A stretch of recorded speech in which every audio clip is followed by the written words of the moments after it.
This is problem 1-60E. It's on page 49. A notch is made in a piece of wood as shown in the figure below in order to support an external load F of 1,800 pounds. Compute the shear stress in the wood. Now it's a little bit confusing about a figure because there's a component that's grayed out that I have not drawn here. That's not the part we're interested in, not the one that's semi-transparent.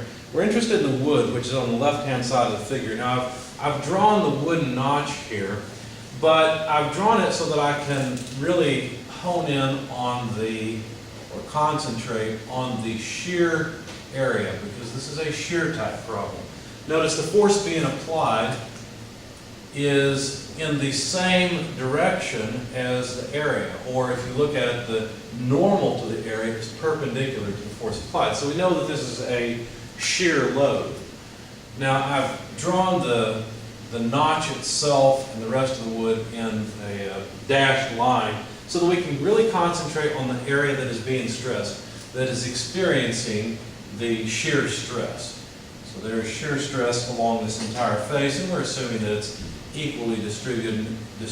Now in the real world, of course, it may or may not be, depending on how the details of the applied. But for our first order approximation model here, this is fine. So 1,800 pounds is being applied. Now there's some information.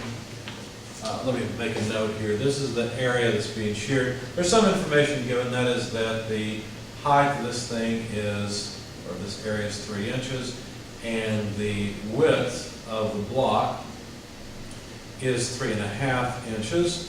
And of course the force applied is 1,800 pounds as we read.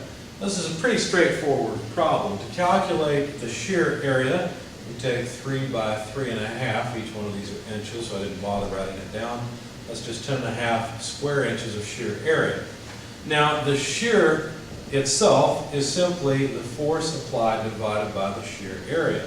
So that's 1,800 pounds force divided up by 10.5 square inches gives us a shear force of about 171.43. This is probably not valid here, right? So I should probably just round up.